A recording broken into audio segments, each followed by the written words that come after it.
Hey friends, I heard about Bob Weir's passing, and I wanted to say a few words and pay my respects and speak from the heart. And I think this entire little thing might be a bit like one of those great Grateful Dead live songs where I stumble through the beginning, and by the time I get to the end of it, you realize you have something there. Case in point, there's a video of Bob Weir of the Dead on, is it the Beat Club? And I think they're playing one more Saturday night. And it's just like the perfect, to me, a little perfect glimpse into the Dead, where they're playing and it's like, yeah, this is pretty cool. This is neat. I'm enjoying it. But it's not, it's just kind of like, yeah, this is good. And it kind of elevates as the song goes on.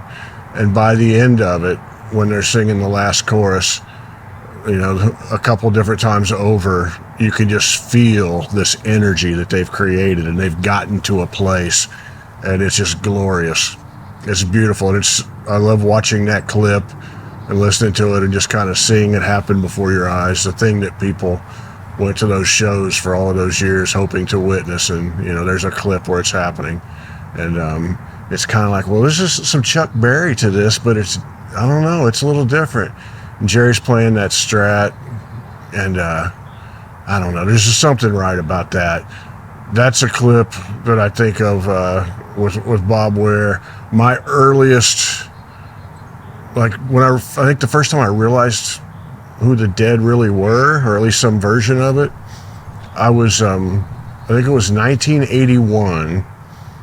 I was a sophomore in high school, maybe a freshman, just a kid, and I had heard of the Grateful Dead, and I saw their album covers with the cool skulls and all that stuff in it, but I didn't know. And I'd heard Truckin' on classic rock stations, Q95 in Indianapolis, but I may not have even known that was the Grateful Dead, because they may have never said it. And I would stay up late at night watching David Letterman, even on school nights or through the summer or whatever. And then I would, when Letterman was done, NBC would have Tom Snyder on, and I would see people like the Sex Pistols, or the Plasmatics on there, and the Grateful Dead were on there one night. In 1981. I'm like, all right, I want to see this. So I stayed up and was watching, and they played Direwolf and Deep Ellum Blues, if I remember right, and they were playing Jerry, and Jerry had, maybe it was a Martin he had, it was a Dreadnought, it looked like a D-28, and I'm not sure what Bob was playing. It looked like it was probably one of those round back ovations, but it had a lot of fancy inlays around the, that's not the point. They're just playing acoustic guitars, and it's 1981. Think about what a kid who's obsessed with music, and I'd been obsessed with music for years and listening to radio constantly and trying to learn who did what songs, and there just wasn't places to get that information that I knew of. I was in a little town, Wanamaker, Indiana, little farming community, and I'm watching TV, and there's the Grateful Dead, and I'm used to hearing REO Speedwagon, Hall & Oates, the Police, I think, had Ghost of the Machine out that year. You're the Reason God Made Oklahoma on the country dial, 7-Year Ache, stuff like that. And here's the Grateful Dead. I noticed that there wasn't a lot of smiling when you'd see people on Midnight Special or playing music back then, or I guess MTV even. And Rush with Moving Pictures, I think, was out that year. So there's all this different music that didn't seem to have categories. It was just music that I liked. And there's the Grateful Dead, and they're smiling, and it was like just such a warm embrace. It was like opening a window and fresh air coming in of these guys are just smiling, wearing t-shirts. It seems like friends having fun playing music, and they actually sound really good, but there was this is the day and age of the synthesizer, and that we're coming into the era of the gated snare drum and all of that. And here's these guys with no reverb on the vocals, just singing live, smiling to each other. And Jerry was singing. So I remember Bob most from then, because it would be years till like YouTube came around to where I would see it again. It's one of those things where if you don't stay up and watch it that night, you don't see it.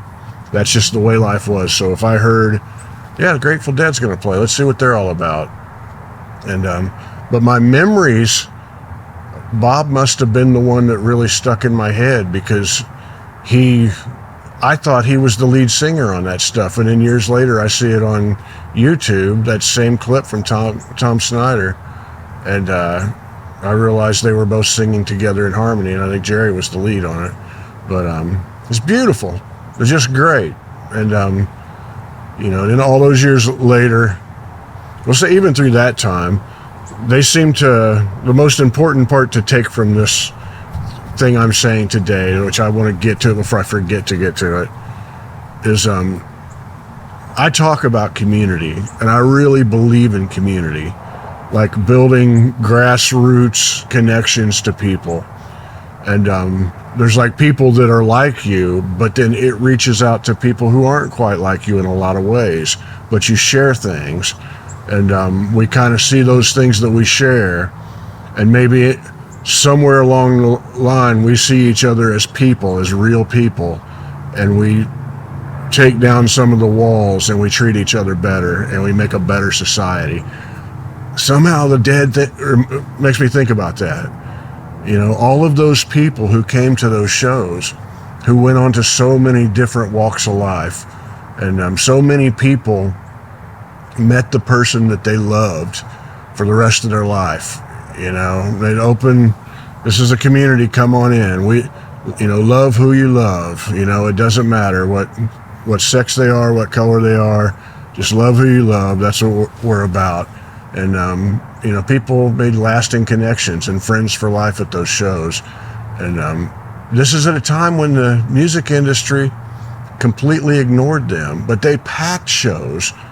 There's a video that I did a couple years ago about an incident that happened in Indianapolis, where I read from newspaper clippings at the time of these unbelievable sized crowds that showed up to, there's 10 times more people than can actually get a ticket for the show. This would have been like the height of Thriller. Got the train going by. This would have been the height of Thriller or Born in the USA,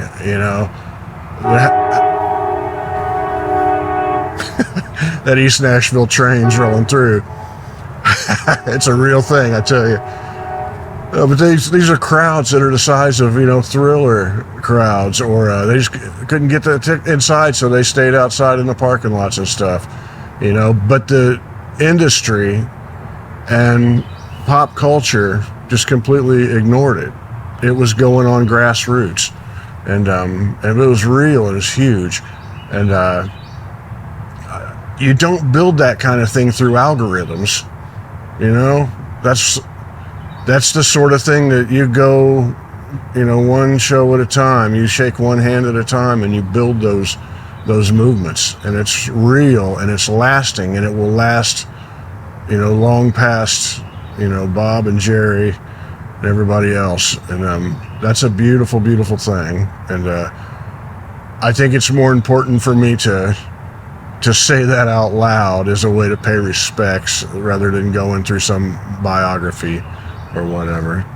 And the last thing I'll say is I never got to meet Bob Weir, but I was at a restaurant in Nashville, somewhere near the Gulch by Broadway, fancy restaurant that my buddy Cameron, thank you Cameron, was buying me and Amy dinner. And we all sat down at a table, and we look over, and there's Bob Weir having dinner with his friends at the table next to ours. And it was one of those things where you're just kind of like, wow, man, wow. In a town where you see things all the time, it's like there's Bob Weir. We didn't bother him at all.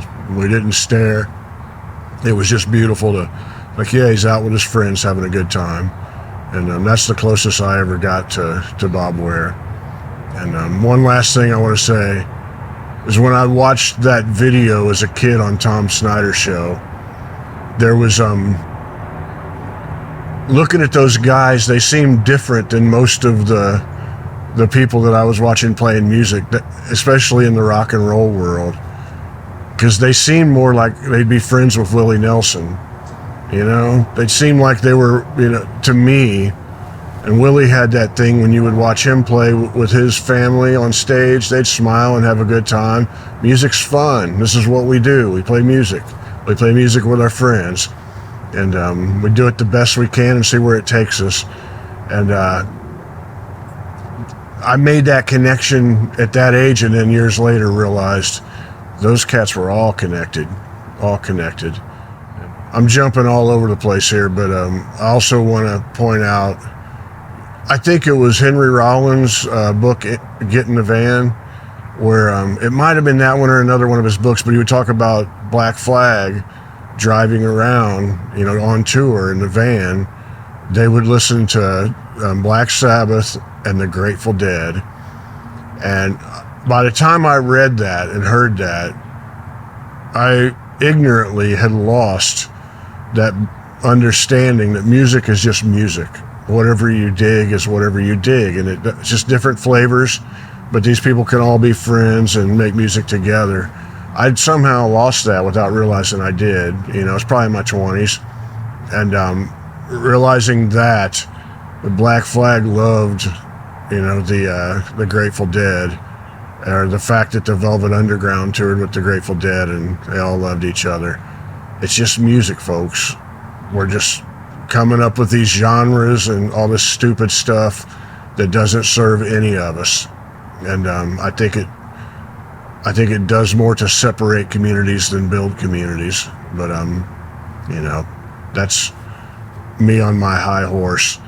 I think the Grateful Dead understood, and Bob Weir understood that you know, it's just music. Let's just play music and let the suits worry about all that other crap about dividing people. We'll play music and bring people together and share something. I'm going to put a link up right here to that video I did a couple years ago talking about the Deadheads getting tear gassed in Indianapolis. And there's a statement that the band put together after that day, kind of scolding certain parts of their community, that was absolutely amazing, that a band could have a relationship with their own, you know, fan base or community, to where they could speak that frankly and people understood it. And like, yeah, and a lot of people probably appreciated that they said it. But I'm going to put that video right here, and the sun's going down, as you can probably see, right there in the background. The sun's going down, and I'm going to get off here before everything turns total dark on me. And I appreciate y'all being here, and much love to you, much love to Bob Weir, and long live the dead. Much love to you.